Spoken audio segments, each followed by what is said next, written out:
right. What is up, everybody? Matt here, joined by my good friend who I'm illegally not allowed to now say that because we have met in person for about 7 seconds. Close personal friend. Yeah. Yes, close personal friend. Exactly. Yeah. Dan Koob with Sporttrade. We will be talking about Thursday night football. We will be talking about week 7 lines that we like. And Dan wants to dive in specifically about a specific game. But we got to start Phillies tonight.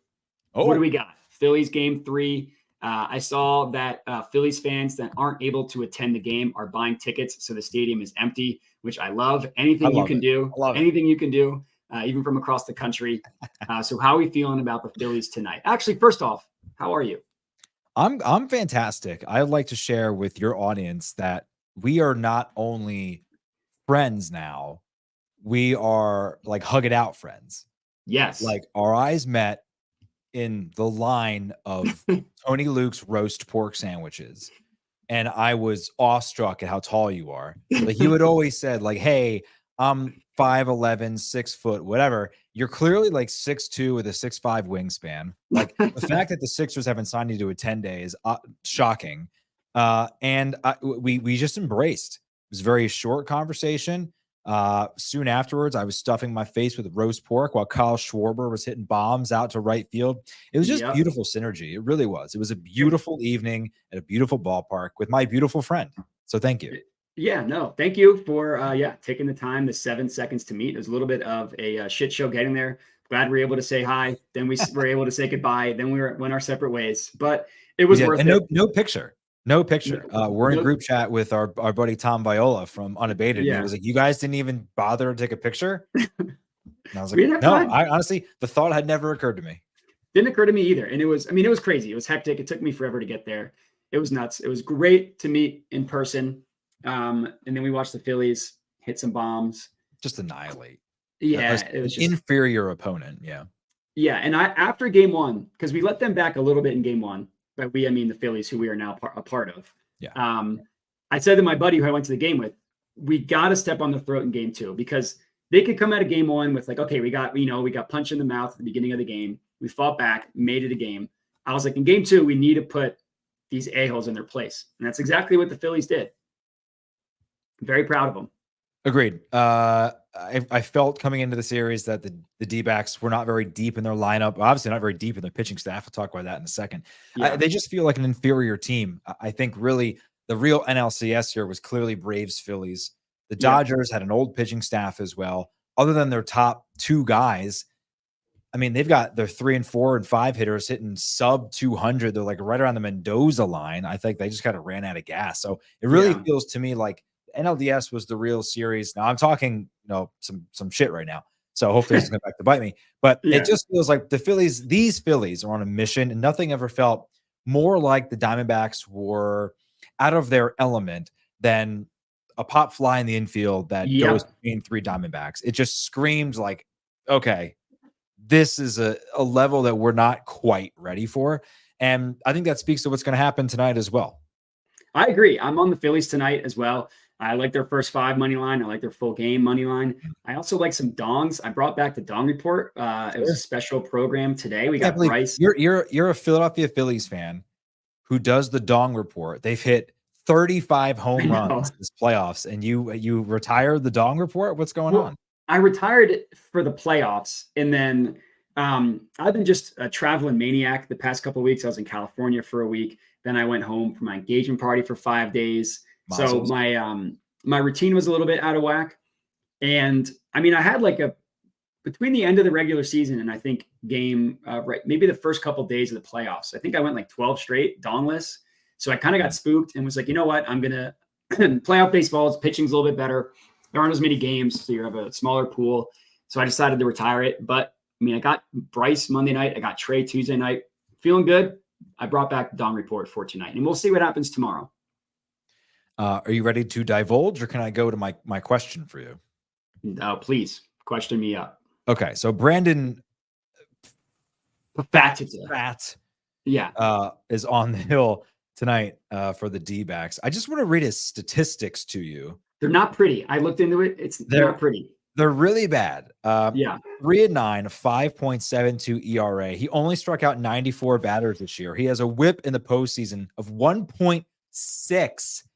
For those who don't know, whip, walks, or people getting on base per inning. 1.6 people per inning. That's almost multiple people per inning. It's a lot of people. He obviously was the winner in game 3 of the NLDS, but that's because if you actually watched that game, he benefited from 4 consecutive home runs from Diamondback hitters off of Lance Lynn, who is fat as shit. He's like 300 pounds and was throwing like 86-mile-an-hour meatballs right down the middle of the plate. Rob Costas was going to have an aneurysm. Lance Lynn pitch. And I love Bob Costas. I didn't want him to die in the booth that day like Harry Callis, but I thought he was going to. He was apoplectic about how Dave Roberts could possibly keep Lance Lynn in that particular ball game. Made absolutely no sense. Here's what's really interesting to me about Brandon Fat. Sure. He actually is better on the road than he is at home. He is interesting. Batting average against of 314 off of him at home. Here come the Phillies, who crush all pitchers, but he actually even has a higher batting average against right-handers. I'm talking to you, Trey Turner. I'm talking to you, Alec Bohm, right? 2 and 4 in this lineup. Nick Castellanos hitting 7th. JT Realmuto hitting 6th. They're going to crush this cat. So my prop for you, which is interesting though, is his total outs right now is set at 10.5. So that's 1 time through the lineup plus. All right. Now the straddle on that is -110 to the over, plus 105 to the under. I think that the Phillies know what we know, and that's that this guy sucks. So I'm actually a little worried. This is a bit of an emotional hedge. That the Phillies won't hit him the first time through the lineup because they've never seen him before. Nobody on the Phillies has ever faced him before. So my thought is the over might actually be alive because through, if he goes 3 innings, then he's cashing it. Yeah, then he's cashing the over. I get it. I feel like the Phillies are probably going to try and do what they did to Zach Allen, which is come out swinging. Yeah. And if they, but everyone now knows this. It's been dissected. Do you think he's going to come out and just throw 92-mile-an-hour fastballs? Like, I feel like to start guys off, like they know Kyle Schwarber's like first pitch fastball. Trey Turner, first pitch fastball. Like, I feel like they're going to throw junk Jamie Moyer style to start this thing. Jamie Moyer, what a callback. Yeah. I didn't do a ton of research into his outs. I just know that his ERA on the year was like 5 point something. His expected ERA was like 4.3. So it wasn't even though he was getting unlucky. His second to last start of the year gave up 2 dongs. His 2 starts prior to that, he gave up, I think, 4. Yeah, I've got it up here. So his last start before the playoffs was a 3-0 win over the Chicago White Sox, who are one of the worst teams in baseball. Yeah. Previously, he gave up 6 runs on 8 hits and 4 1/3 to the Yankees. Yeah, got smoked. And in game 1 of the wild card series, or some game in the wild card series, I guess they only played 2 against Milwaukee, right? 3 runs, 7 hits, 2 2/3. Yeah, he had one quote unquote good start against the Dodgers, which kind of inflates his overall playoff stats. Yeah, I mean, I think the Phillies are going to mash him. I wouldn't be surprised if it happened in the 3rd inning, kind of like whatever game against the Braves. Where I think they went the first 2 innings and didn't do anything, and then they scored a bunch in the 3rd. I think it was game 2, the game they ended up losing, or game 3. I honestly can't remember. Yeah, I'd like to see their batting average the 2nd and 3rd time through a lineup during the postseason because it just seems like they've been mashing. Yeah, I mean they have been. The run differential is like 46-13 or something. It's absurd. It's wild. It makes me uncomfortable as a Philly sports fan. I know, we are so ingrained to be losers about everything. And it does make me uncomfortable. Yeah. And as a father, I'm sure you're worried that they blow their load. Are they going to get up in the World Series and are they not going to have enough? We're going to blow right past that one.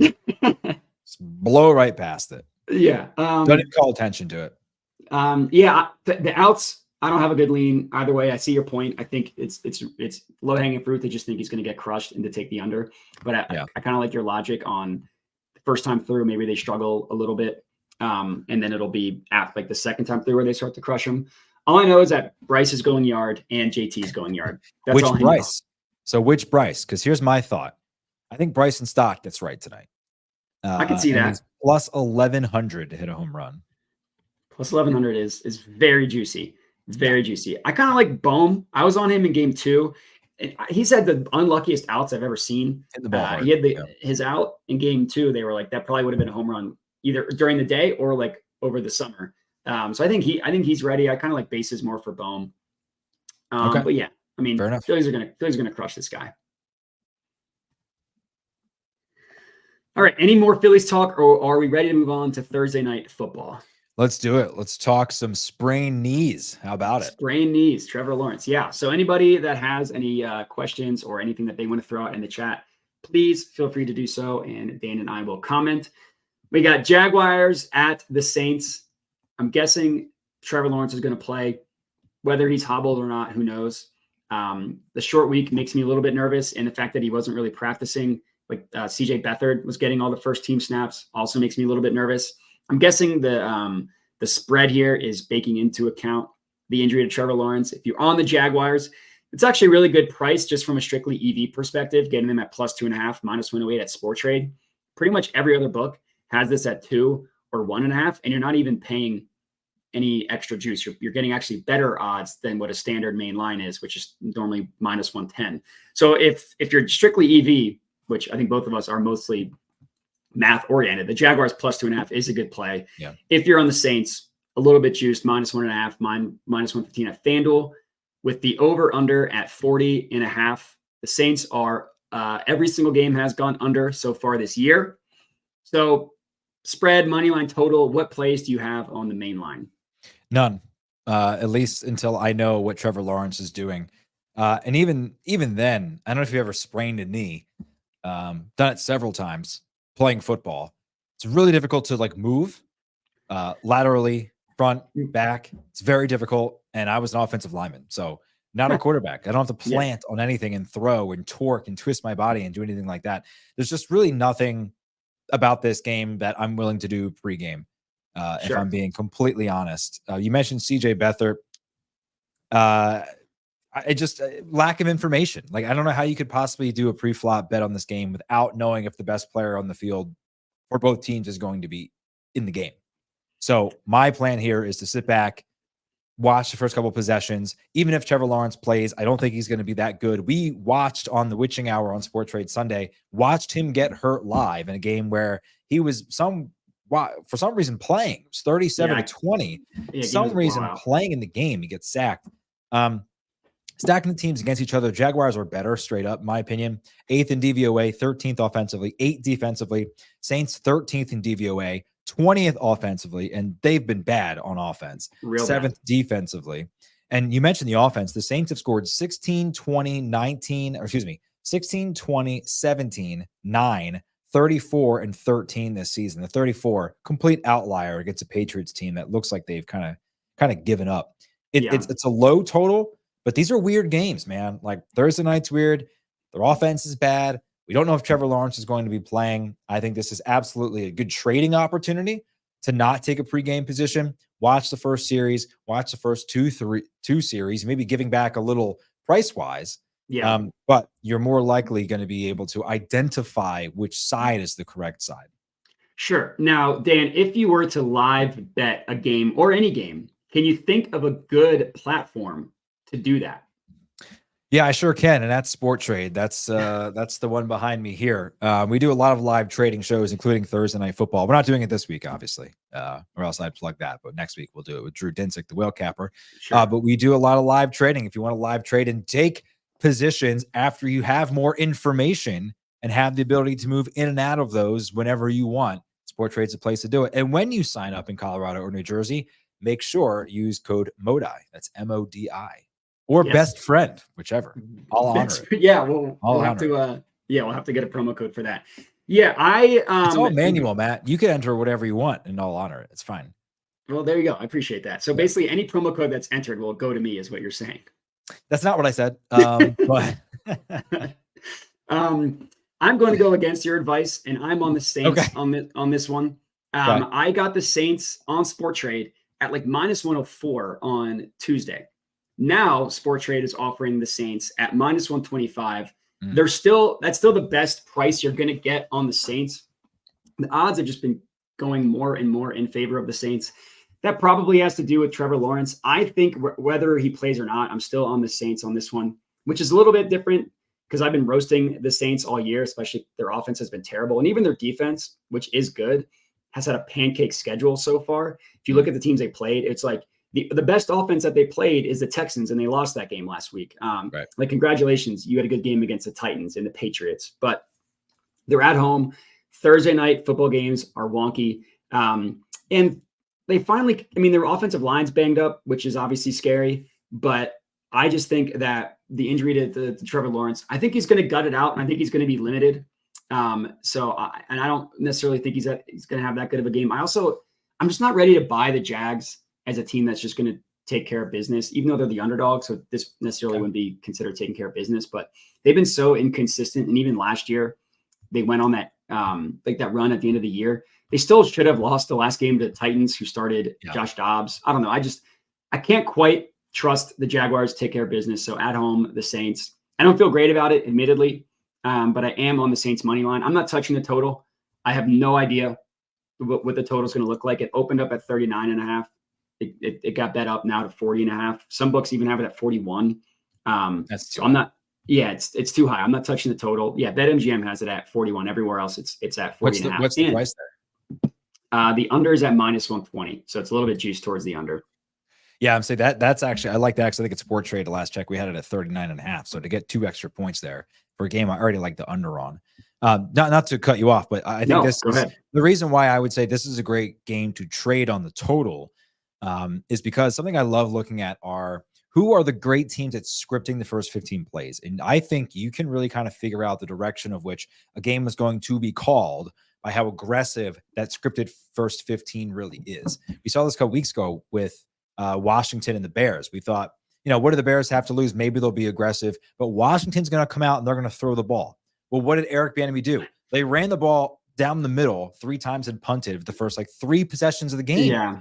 So they were content to let the game come to them, anticipating a low scoring game. Now, obviously, it didn't play out that way, right? Because the Bears completely thrashed them defensively, but Washington came out expecting a slow scoring affair. So how can we extrapolate that out? Well, there's a great stat from Sportfolio Kings. It's called scripted EDP per drive, which means earned drive points per game. What it does is it focuses specifically on those first 15, 20 scripted plays, and they order the teams by how effective they are. So the Jags are 10th in the NFL in this particular stat. The Saints are 24th. Yikes. Which means they don't, and they're one of the worst teams in the league in explosives, meaning plays of over 20 yards. So even when they're trying to be aggressive, they're not successful at it. So they're game planning to have long, methodical drives. So I looked up the first drive of all of their games so far this season. And in the games where they scored, they were averaging 9 to, I think it was actually 12 plays per drive on scoring drives. So they're just a matriculate down the field type of offense. They're taking time off the clock, which lends to unders. So if MGM is hanging a 41.5 and we're hanging a 39.5, I'm going to MGM. I want, even if it's -120, I will happily take 2 more points than getting it at Sporttrade, which I believe at last check here is, I have it right here, 40.5. Oh, we're up to 40.5 at -104. So there you go. Yeah, a -104. That's -104 each way is crazy. 8 cents a juice is insanity for a main. Yeah, it's pretty good. It looks like everyone's actually at 40.5 right now. Even MGM. MGM looks to be at 40.5 as well. So the entire market is sort of settled. So they must have changed. Yeah. But again, this is a great opportunity. Well, who gets the ball first, right? If the Saints get the ball first, I like the under as a play. Personally, I'm not going to just bet it based upon that, but I will say if the Saints get the ball and they're trying to get 6 or 7 yards a pop and that's it, I like time coming off the clock. If CJ Beathard is playing, then I love the under. Yeah. But if the Jags get the ball and Trevor Lawrence is playing, then let's see how his knee responds. I don't know. They still have a lot of skill position guys. Travis Etienne is going to get 35 carries tonight. Probably. Yeah. And then I'll go from there. But that's kind of my thought process. Sure. So would you say that if someone were if you were to give out the advice, wait till the coin toss, if the Saints get the ball first, take the under and then try and trade out of that, presuming that you're going to end up being able to get a positive trade off of that? No, I just kind of like sticking with the under, honestly. And just And so here's just ride it the whole game. yeah. It Yeah. depends who Okay. gets the ball first. And again, it depends on if Trevor Lawrence looks. I'm also assuming he's going to play. But another thing Yeah. that is troublesome, you mentioned the offensive line. I think you undersold it. The Saints offensive line is absolutely decimated. Yeah. It's really bad, which will play into my prop. But just to like kind of run you through what's going on in New Orleans, Ryan Branchek, one of the best right tackles in football, is out. James Hurt, their left tackle from last week, is out. Their swing tackle, who is the backup for both of them, Landon Young, he's out. Trevor Penning, first round pick, by the way, who the Saints traded with the Eagles to move up to draft Trevor Penning 2 years ago, was so bad he was benched last week. He has to play tonight because all these guys are out. It got so bad they actually played Cesar Ruiz, who was a center.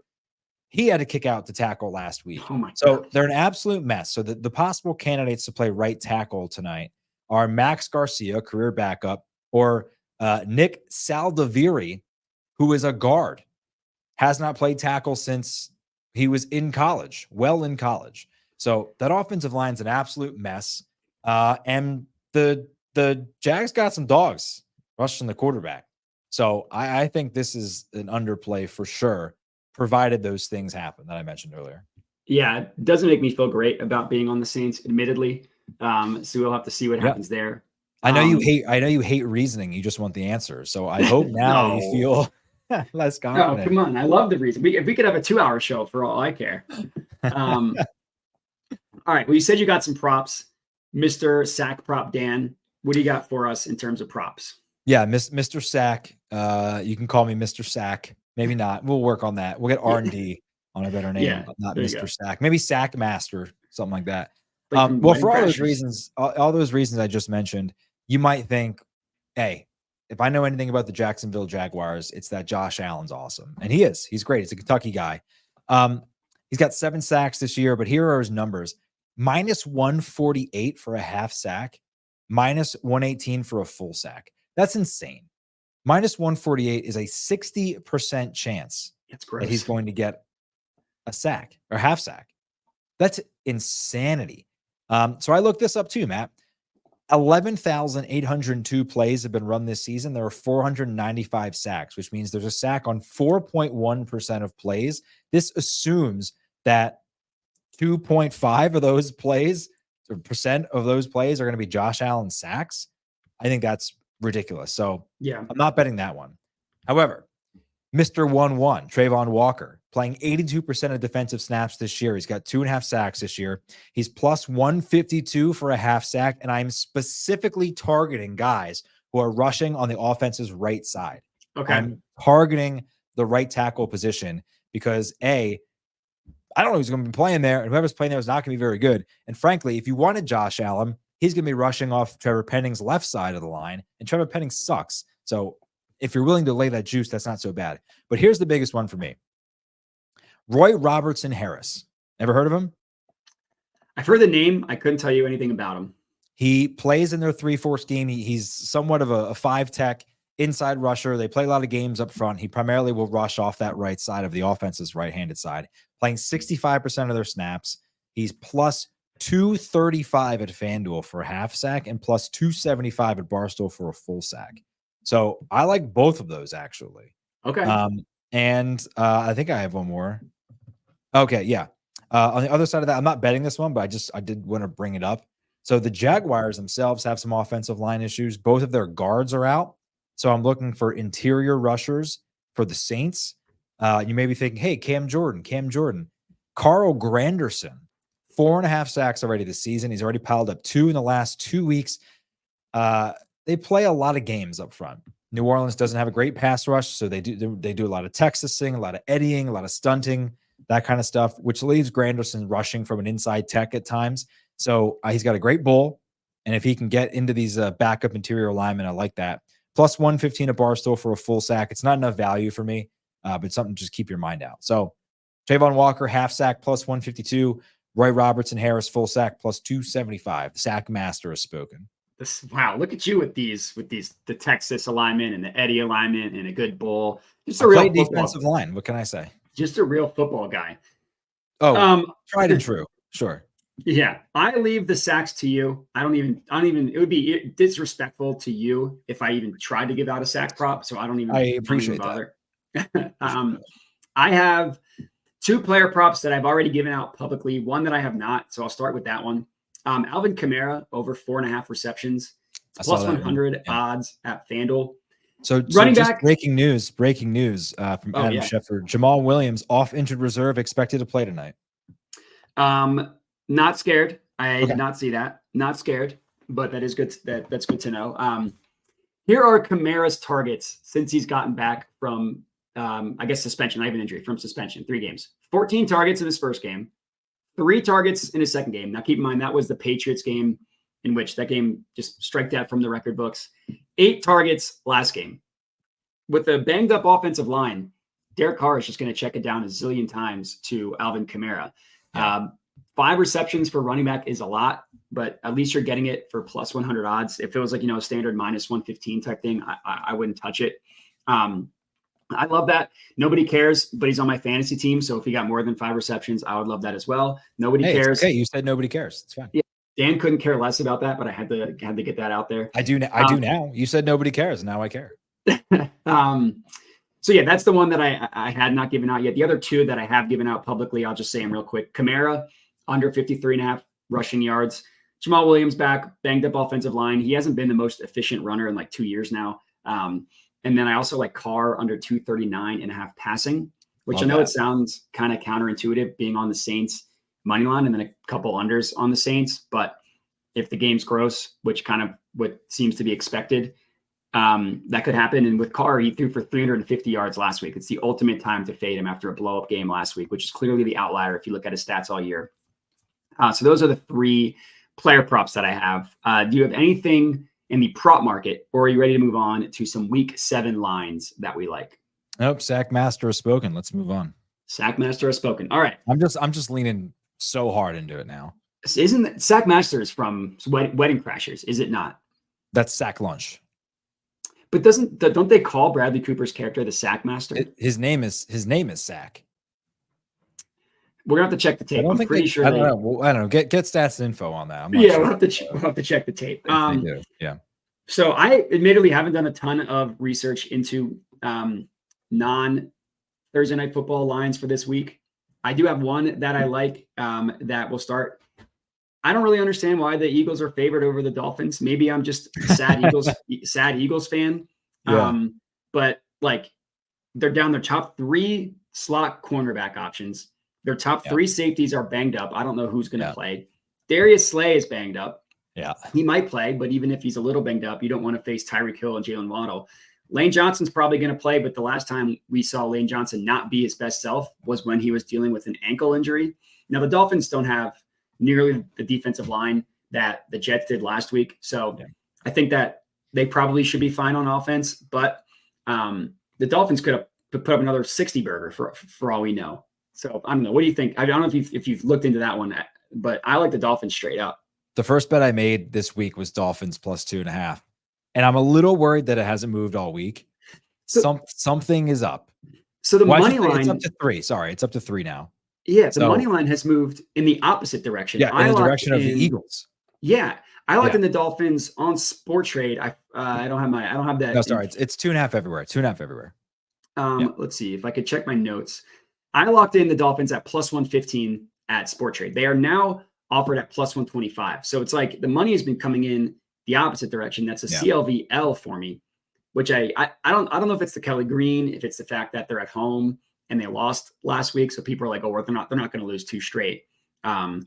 Or the fact that Lane Johnson is going to play. Maybe it'd be different if he was. I don't know. To me, it just doesn't feel like the Eagles should be favored. And if that ever gets to 3, that's a hammer in favor of the Dolphins. Yeah. I mean, I'm not sure if they should be favored. Maybe it's they're giving the Eagles more credit for a home field advantage on a Sunday night, Kelly Green night. That stuff probably doesn't matter. Yeah. But I just don't know how you can look at this Dolphins team and say, yeah, no, the Eagles are going to hold them under 35. Exactly. Maybe this is a situation where everyone was so high on the Dolphins supply going to Buffalo. Buffalo was what, a 3-point favorite. Buffalo was favored, yeah. And everybody was on the Dolphins, myself included. I was on Dolphins +3, and they got as was completely annihilated. Yeah, so they got maybe blasted. this is a reaction to, hey, the Dolphins are amazing front runners, but when push comes to shove against a real competitor, they're not as good as the market thinks. I don't know. I don't know. Yeah. I will tell you, I mean, I bet because of the injury situation specifically and the lack of speed in the linebacking core for the Eagles, I was all over Dolphins +2.5. Yeah, I agree with you. The only thing that could be a wrench is it's supposed to be windy in Philly on Sunday night. I did check, and the wind is going to be it's going to get less windy as the day goes on. And by the time that kickoff starts, it'll be under that key quote unquote wind number of 20 miles per hour, which is kind of what you want to be below for passing props. So we'll see. I haven't done anything like recorded anything for Sunday night yet. So I wanted to get your thoughts there. But you wanted to talk about the Lions versus Ravens game. So I will let you take the floor. This is one of the most fascinating games to me of the entire year. And a lot of it has to do with just how good that Ravens defense is, even though I had no idea, and what a wagon this Lions team is. I understand, Matt, that the Lions are without David Montgomery. They were presumably going to have Jahmyr Gibbs back, but he's just coming off injury. He's not healthy. Craig Reynolds, my guy, has apparently tending to multiple injuries. So they have practice squad guys who might be in the backfield. Jared Goff is having a year that has been maybe his finest since he's been in Detroit. I think he's got an 11 touchdown to 3 interceptions split. He's been fantastic. This Ravens defense is unbelievable. They are second in defensive points added. They've faced the 5th most passing attempts, but have only allowed the 3rd fewest yards, which is insane. Second most sacks. So they're legitimate. But every time I watch them, I'm so underwhelmed by everything I am seeing. And I'm looking at their schedule. They beat Houston and CJ Stroud's first start. They beat a battered and bruised Joe Burrow by 3 points in week 2. They go and give up 1,000,000 points to the Colts and lose in overtime. And then they beat the Browns when they find out Deshaun Watson's not going to play like an hour before kickoff. They kick the shit out of them. And then they come back and lose to the Steelers, who I think aren't good either. And then, they knock out Ryan Tannehill and they only beat Tennessee by 8.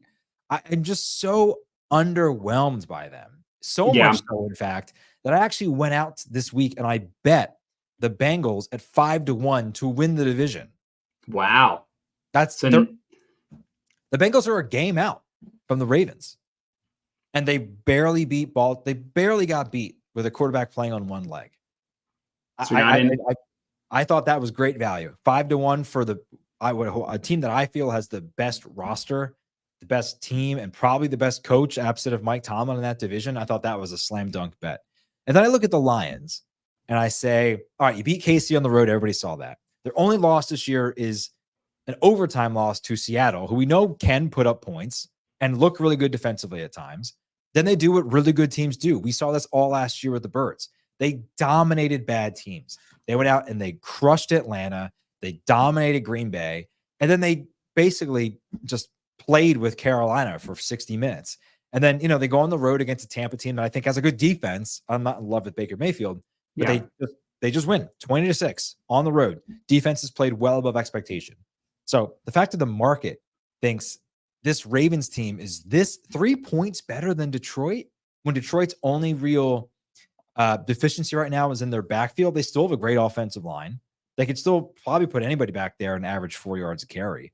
This game is just perplexing to me. I don't know if I'm going to bet it, but I will for damn sure be watching. Yeah.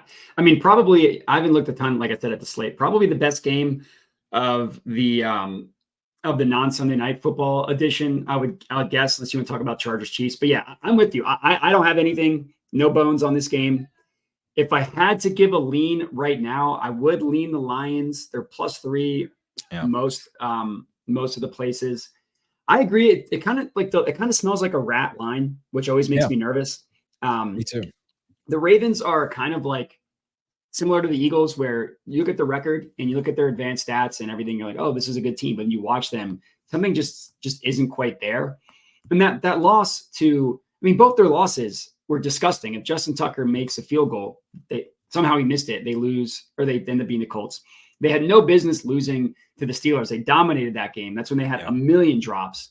They would look different if it was like Andrews, Flowers, Nelson Aguilar. If you heard that one before, had a huge drop. That sounds weird. Yeah, I know. Unlike Aguilar. So yeah, I don't know. I haven't looked into this one a ton, so I don't really have a lot of actual analysis to give you. I agree that the game's going to be awesome. It's also a super low total, like 43.5 for a Lions offense and a Ravens offense that I think are both in the top. I don't have DVOA in front of me. Let's see. Lions are number 4, Ravens are number 10. Two top 10 offenses. Maybe they're like kind of factoring in some running back issues there. Because yeah, I mean, if Jahmyr Gibbs, hamstring injuries are scary. He's been out for a couple of weeks now with a hammy. Montgomery's already out. And like you said, Craig Reynolds, even if he plays, he's kind of just a guy. Who said that? Yeah. I didn't say that. It's about Craig Reynolds? No, I said that. Yeah, I heard you. I heard you. He's not just a guy. He's a great guy. Oh, yeah. As a running back. Amazing. He's an amazing running back. He made it to the NFL. What have you done with your life? Well, I'm not in the NFL. So he had a great block. I'll give him that. He had a great block. Very defensive. Very defensive.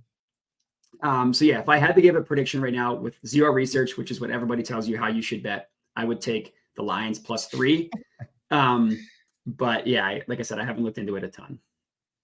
Yeah, I think on Sporttrade we've got the Lions +2.5 at +111. Yeah, I do see that. So if you're interested in that, that's all for you. I'm seeing a lot of -115s, -120s out there, +3.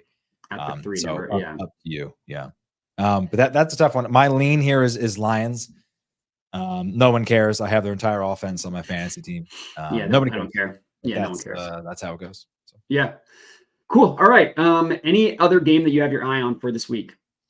Yeah. In about 25 minutes, we've got game 3 of the National League Championship Series that I'll be listening to. Scott Fransky on the call. Be listening to him in my car on the way home. Can't wait. Go Phils. I will be watching, I guess, listening, not on the radio, to the game as well. Go Phils. We got game for tomorrow at what's it? 8:07? 8 Eastern, 6 my time, 6 Mountain time. Cool. Right. All right. Well, Dan, as always, appreciate you hopping on and giving some takes from the Sackmaster. We loved it. Appreciate everybody for tuning in. Let's all win our bets tonight, and we will catch you next time. Let's do it. And one final note, the Sackmaster really works for the Phillies base hit celebration, if you think about it. That's true. Or you can be the Garrett Stubbs and just spank yourself. I love him so much. Love him so much. All right. Take it easy.